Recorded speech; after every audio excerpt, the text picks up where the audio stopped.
In and around 2012, the Bonanno and Genovese families were running large-scale gambling operations on Long Island, which resulted in an August 2022 indictment with charges of racketeering, illegal gambling, money laundering, obstruction of justice, among other charges. Generally, as per Cosa Nostra rules, gambling spots should be at least 2 miles from one another. However, in this case, the two families, despite operating independently run gambling spots, had an agreement regarding the Grand Cafe in Lynbrook, where they would split $10,000 a week of profits from joker poker machines and card games that were conducted in the back.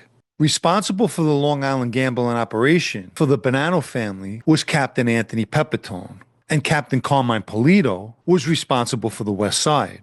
At some point, they had to get together due to their interest regarding the gambling on Long Island and come to some sort of agreement. This was confirmed during an ongoing trial of former Nassau County Detective Hector Rosario, who is charged with obstruction of justice and lying to the FBI. According to the federal prosecutor, when FBI agents asked him who he knew, he lied. Two government witnesses are former Bonanno member Damiano Zumo, who I've spoken about in a previous video, and I'll add a link to that in this video's description. Also testifying is former Bonanno associate Salvatore Russo. Both Damiano and Russo began cooperating following a 2017 arrest for a drug sale. Ironically, Damiano used to be in a crew run by Pepitone, and Russo's possibly his cousin, at least that's how he always referred to him. Aside from the Grand Cafe, the Bonannos had a web of legitimate businesses, mostly other cafes, they used as fronts for gambling spots.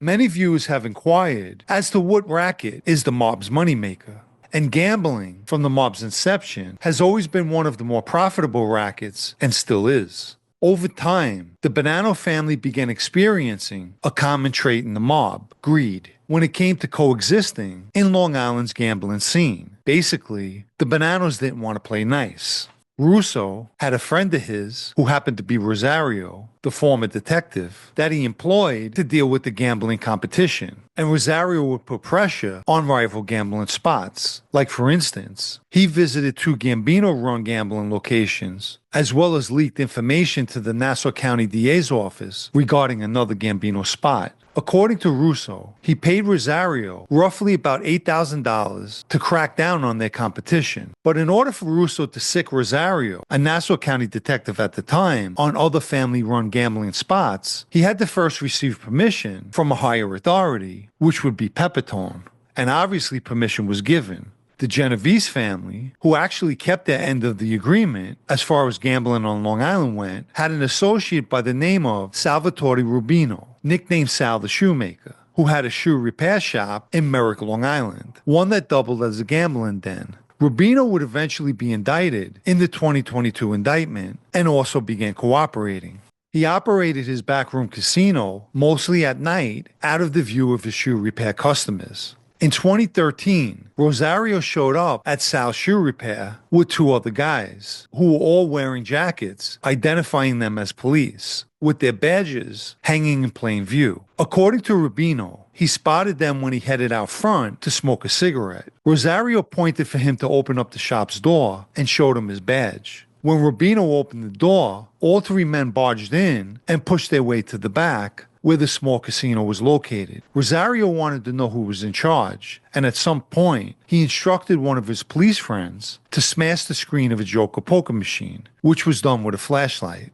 Rubino sensed something wasn't kosher, mainly because the group of guys never asked for anyone's IDs or seized any of the machines, which is standard procedure. Consequently, Rosario failed to accomplish what he was sent to do, make the raid seem believable. In fact, one gambler present that night shouted out, "These are not real police." And shortly after, Rosario and his buddies left the repair shop. It's unknown if the West Side knew the Bonannos were responsible, or if they planned to retaliate, or if a sit-down took place over the incident. Regardless, they naturally are now aware the Bonannos were behind it. In that type of situation, level-headedness is your best bet.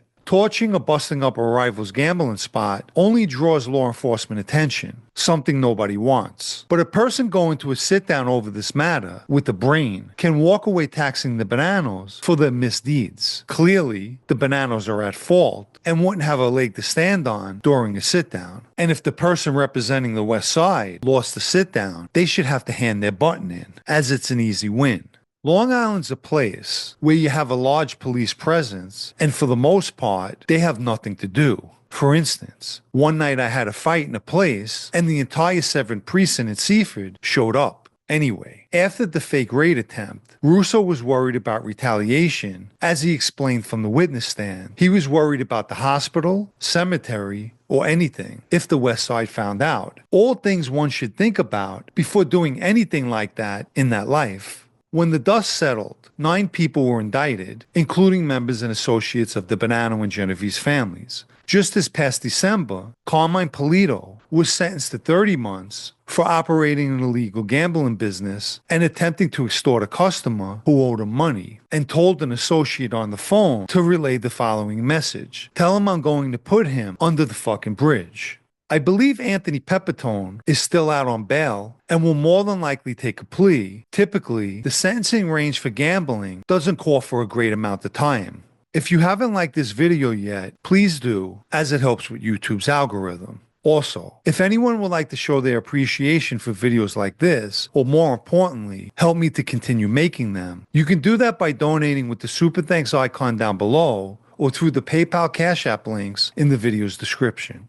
The person rolling the dice right now, and presently on trial, is Hector Rosario, who has Damiano Zumo, Salvatore Russo, and Sal the Shoemaker Rubino all testifying against him. Russo's a critical witness because, for starters, he was friends with the former detective, and the person who sent him to shake up the other gambling spots, as well as the person who paid him for his services. Rubino can and did speak about the night Rosario and company came busting into his shoe repair shop. He also testified that a week after the fake raid, he spotted Rosario hanging out with Russo outside of a nightclub that Russo owned, linking the pair together. The charge of lying to the FBI is in regard to a January 2020 interview that Rosario had with an FBI agent, where he lied about his business relationship with Russo regarding underground gambling spots. Rosario was fired from his job with the Nassau County Police Department after he was indicted in 2022.